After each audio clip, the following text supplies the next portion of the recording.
I mean, I started working in the 90s and I thought I had an expiration date for sure. Really? Yes, I was like, okay, I guess I have about 20 years if I'm lucky. Wow. Yeah.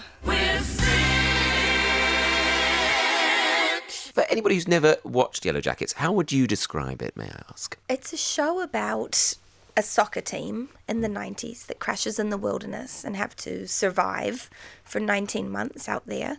And then the other half of the show is about this season is 6 of the survivors in the present day and how they are coming to terms with their trauma.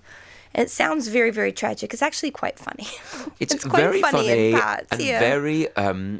very kind of surprising. Surprising, yes. Yeah, I love that idea of moving through time as well. It's a bit like, I love that in This Is Us as well, but Yellowjackets is like the polar opposite of This Is Us, I would say. Pretty different, where you're crying in This Is Us and Yellowjackets you're screaming. It must be difficult though when you're filming it because obviously you're filming out of sequence, so there must be days when you're doing, do you know what I mean? When it's kind of like very contained and kind of she's very in one mode, and then other modes where it's kind of a lot more extreme. Is that difficult to play?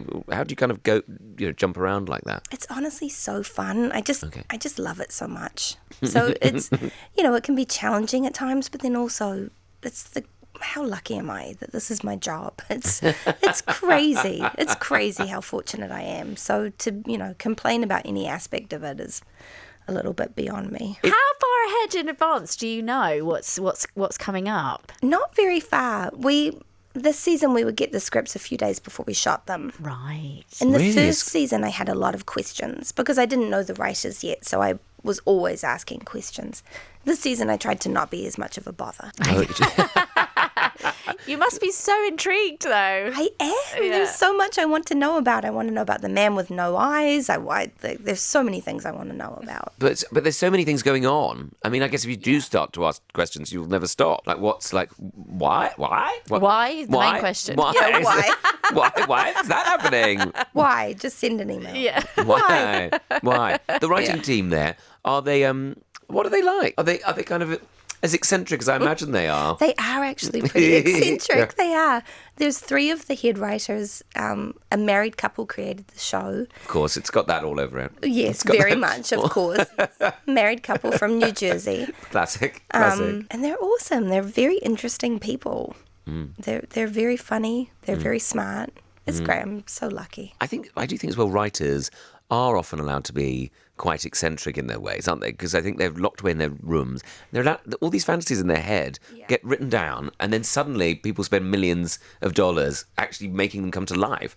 It must be a very weird life, I think, being a writer on any kind of long-running series. I think about that all the time. Do you? Yes, I think about how weird to just be sitting in a room, putting something on your computer, and then seeing it come to life, like the responsibility of it. Yeah, and to not second guess, people might think, well, they might not like this, or what are they going to think of me? I mean, the writers on this show obviously aren't that worried about that, because I think if you were to try and read into their personalities from this show, you'd be horrified.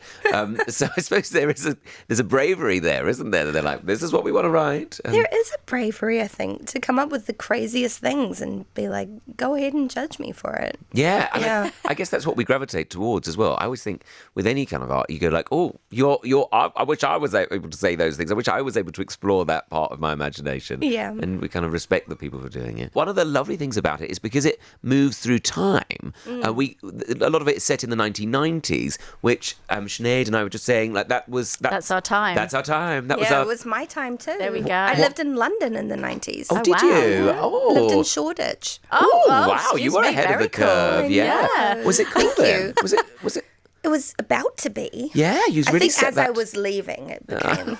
No, I think you started it. You lit the touch paper.